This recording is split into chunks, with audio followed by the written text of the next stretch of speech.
ලෝකයේ සාර්ථක වුණු මිනිසුන් දෛනිකව අනුගමනය කරපු පුරුදු නවයක් පිළිබඳව තමයි අද කතා කරන්නට බලාපොරොත්තු වෙන්නේ. මොන ප්‍රශ්න මොන බාධකාවත් ජීවිතේ ජය ගන්න, ජීවිතේ සාර්ථක කරගන්න ඔබත් මේ පුරුදු නවය තමා තුළින් පුරුදු පුහුණු කරන්න. පළමු වන පුරුද්ද තමයි සවන් දීම. එහෙම නැතිනම් ඇහුම්කන් දීම. ලෝකේ සාර්ථක වෙච්ච හැම කෙනෙක්ම අනෙක් කෙනාගේ කතාව ඉවර වෙනකන් අහගෙන ඉන්නවා. කතාව මැද්දෙන් පැනලා තර්ක විතර්ක කරන්න යන්නේ නැහැ. ඒ කතාව තුළින් Tamanටත් ගත යුත්තක් තියෙනවා කියලා හිතාගෙන ආරම්භයේ සිට අවසානයේ දක්වා අනිකාගේ කතාව අසාගෙන ඉන්නවා. මමම හරි මමම තමයි නිවැරදි කියලා හිතන්නේ නැතිව පුරුදු වෙන්න තවත් කෙනෙකුට ඇහුම්කම් දෙන්න. දෙවෙනි පුරුද්ද තමයි තමන්ගේ වැරදිවලට තමන්ගේ අසාර්ථකත්වයට අනෙක් අයට දොස් කියන්න යන්න එපා. මට ජීවිතය හොඳටම ගොඩ දාගන්න තිබුණා. ඒත් මට කවුරුත් උදව් කළේ නැහැ. අඩුම තරමේ මගේ අම්මා තාත්තවත් මට උදව් කළේ නැහැ කියලා අනෙක් අයට දොස් කියන්න යන්න එපා. තමන්ට කොතනද වැරදුනේ කියලා තේරුම් අරගෙන තමන්ගේ අඩුපාඩුව නිවැරදි කරගෙන ඉදිරියට යෑමයි අප විසින් කළ යුත්තේ. තුන්වෙනි පුරුද්ද තමයි කවදාවත් ඍණාත්මකව හිතන්න එපා. කතා කරන්න එපා. මට මේක කරන්න බෑ. අනෙක් අය මං ගැන මොනවා හිතනවද දන්නේ නැහැ. මට වාසනාවක් නැහැ. මේ විදියට හිතන එක මුලින්ම නවත්වන්න. ධනාත්මකව හිතන්න, කතා කරන්න පුරුදු වෙන්න. හතරවෙනි පුරුද්ද තමයි හොඳ ශක්තිමත් අරමුණක්, ඉලක්කයක් ඇති කරගන්න එක. අනිවාර්යයෙන්ම ජීවිතය සාර්ථක කරගන්න නම් හොඳ ඉලක්කයක් තියෙන්න ඕනි. තමන්ගේ දක්ෂතාවයන්, හැකියාවන් තේරුම් අරගෙන හොඳ අරමුණක් ඇතුව ඉදිරියට යන්නට ඕන. හත්වෙනි පුරුද්ද තමයි අනිත් අයට ගරු කිරීම.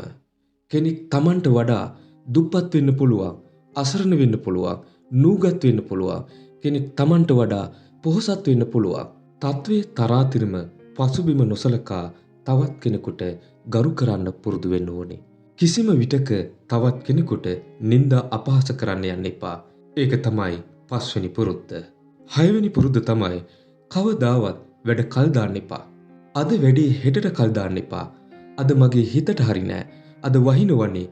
මේ වෙලාව හොඳ නැහැනේ. ඒ නිසා වෙන දවසක කරමු කියලා කිසිම විටක වැඩ කල් දාන්න එපා. කරන්න තියෙන දේ කලට වේලාවට කරන්න පුරුදු වෙන්න. හත්වෙනි පුරුද්ද තමයි තමන්ට ලැබෙන අභියෝගයන්ට නොබියව මුහුණ දීම. වගකීම් අභියෝග වලින් පලා යන්නේ නැතිව ඒ ලැබුණු අභියෝගය, ඒ ලැබුණු වගකීම තමන්ට ඉදිරියටම යන්න ලැබුණු හොඳ අවස්ථාවක් කියලා හිතලා සතුටින් යුක්තව ඕනෑම අභියෝගයක් බාර ගන්න ඕනේ. අටවෙනි පුරුද්ද තමයි කිසිම විටක අනෙක් අයගේ වැරදි අඩුපාඩු හොයන්න යන්න එපා. වාද කරන්න යන්න එපා. මොකද එහෙම වුණොත් අපි දන්නේම නැතිව අප වටා හතුරන්, තරහකාරයන් නිර්මාණය වෙන්න පුළුවන්. ඒ නිසා තමන්ගේ සාර්ථකත්වයට යන ගමනේ තමන්ගේ අඩුපාඩු තේරුම් අරගෙන පමණක් ඉදිරියට යන්න. අවසාන පුරුද්ද, එහෙම නැතිනම් නවවෙනි පුරුද්ද, මත්පැන් මත්ද්‍රව්‍ය වලින් ඈත් වෙන්න ඕනි. මේ දේවල් වලට ඇඩික්ට් වුණොත්, ඇබ්බැහි වුණොත් මුළු ජීවිතේම කඩා වැටෙනවා. ඒ නිසා මත්පැන් මත්ද්‍රව්‍ය වලින් සම්පූර්ණයෙන්ම ඉවත් වෙන්න ඕනි. මෙන්න මේ පුරුදු නවය දෛනිකව ඔබ ඔබේ ජීවිතයට එකතු කරගන්න. ලෝකයේ මේ දක්වා සාර්ථක වුණු මිනිසුන් අනුගමනය කළ මේ පුරුදු නවය තමන්ගේ ජීවිතයට එකතු කරගන්න. කෙටි කාලයකින් ඔබටම ලොකු වෙනසක් දැනේවි. ඔබ දවසින් දවස දියුණු වන බව ඔබටම හැඟේවි.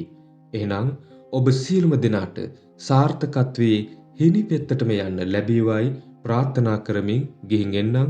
හමු වෙමු නැවතත් මෙවැනි වටිනා පණිවිඩයකින්.